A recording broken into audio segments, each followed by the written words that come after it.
Wishing you all well and enjoying the Sabbath.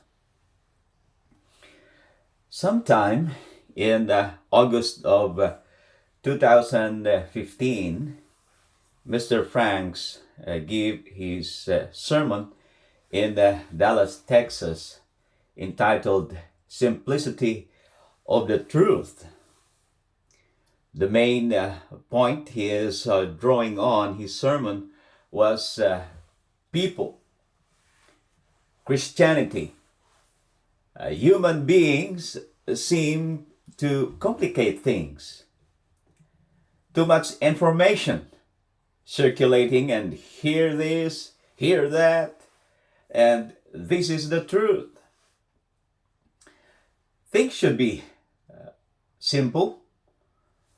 Right is right, and wrong is wrong. So, in my sermon today, we'll talk about the often misunderstood passage in the book of Romans.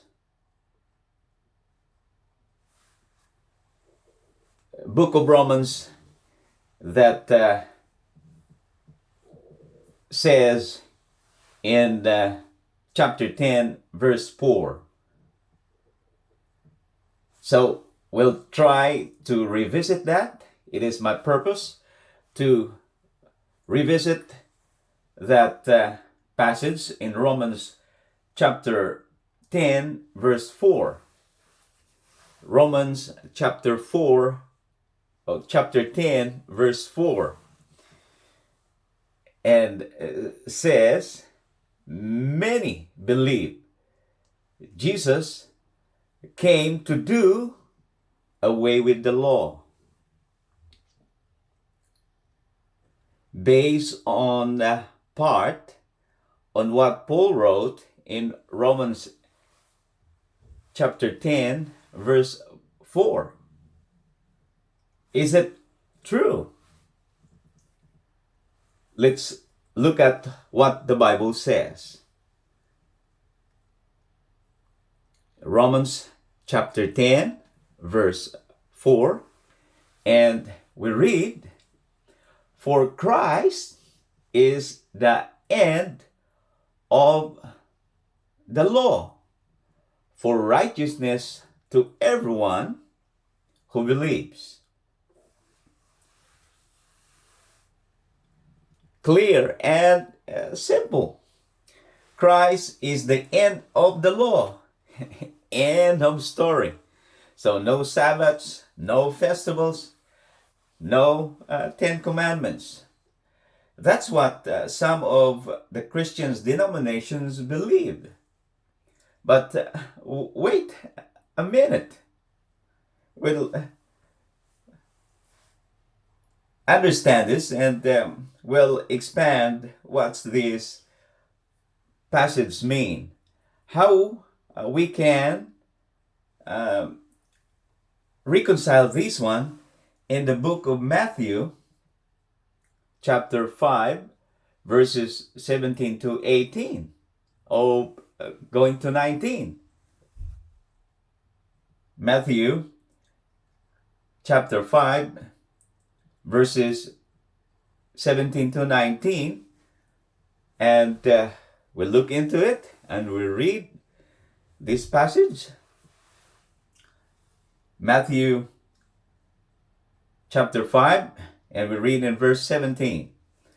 "Do not think that I came to destroy the law or the prophets.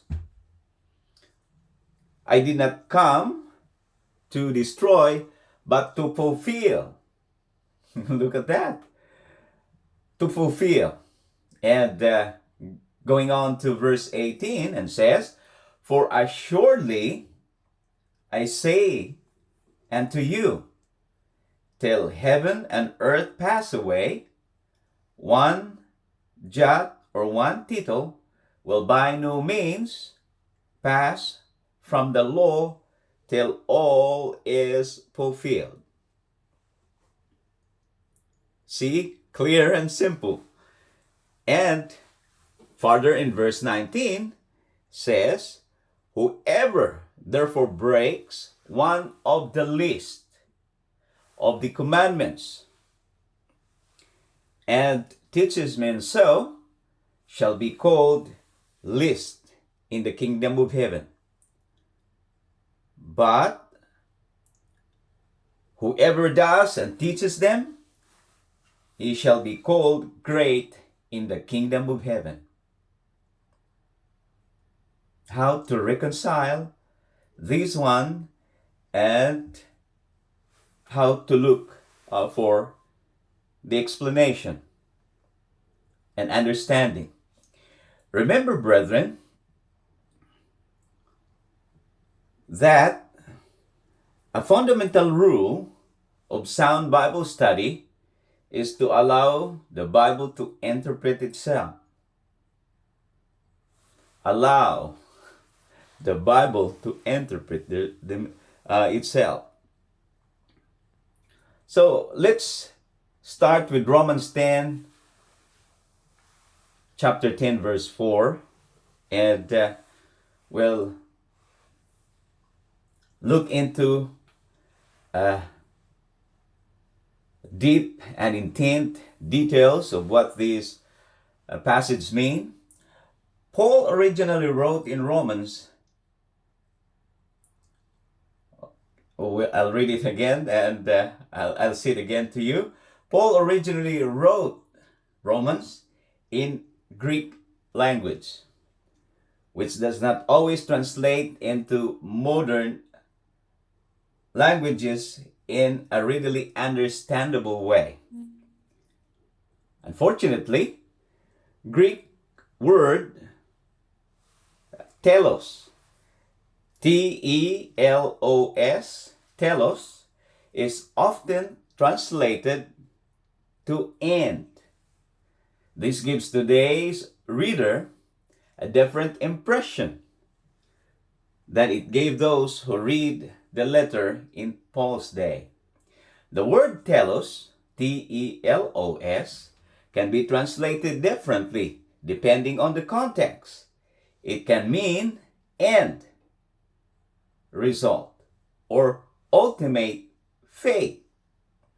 Mount's complete expository dictionary of the Old and New Testament words in 2006, that's what explains there. It can also mean as the aim or purpose of a thing. According to Vine's complete expository dictionary of Old and New Testament words in 1985. The New King James Version Study Bible says, this is another proof, and can mean fulfillment.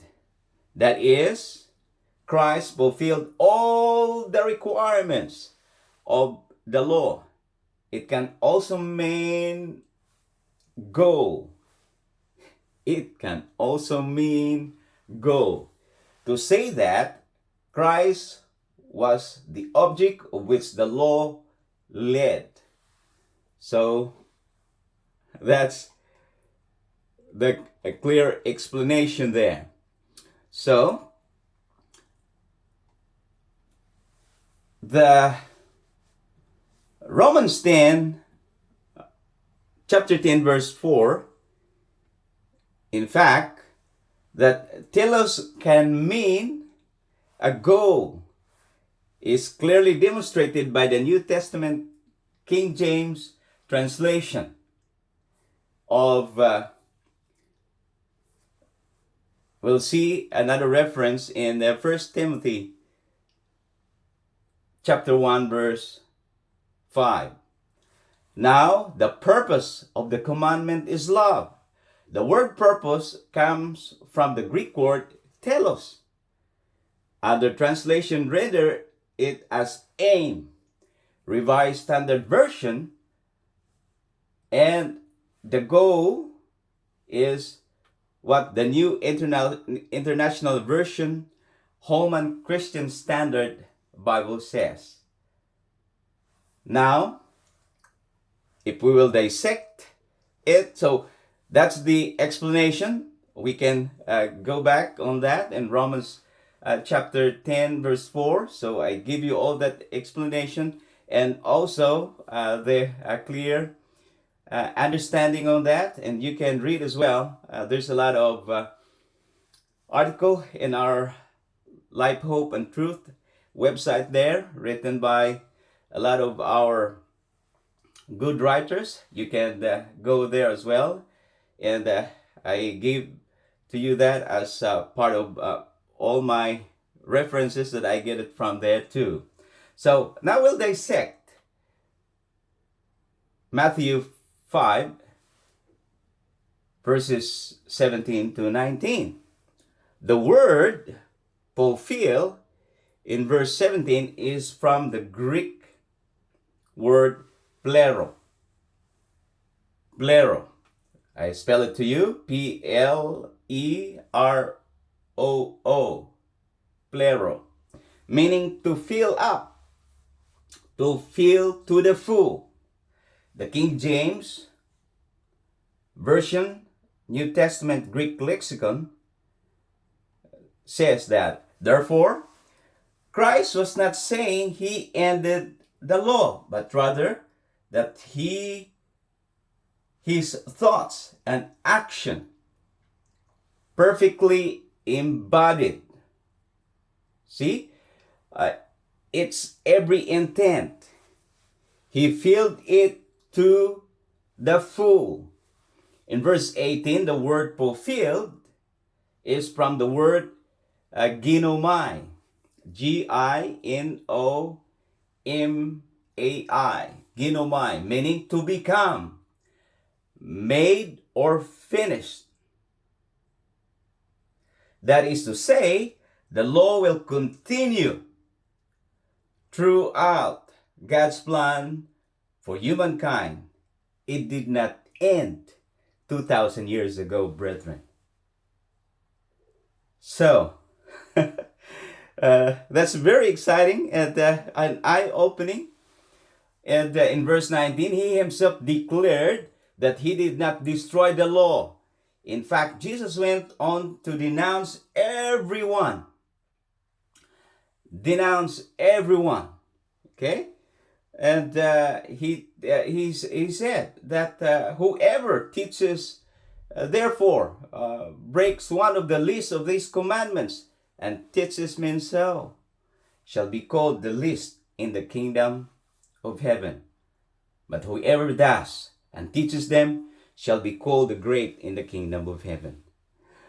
In this case, we can find these passages where Paul wrote about the law to determine his view of it. The good example of his perspective is found in Romans 7 verse 7. That's we make it a reference, and it says, "What shall we say then? Is the law sin? Certainly not. On the contrary, he would not have known sin except through the law.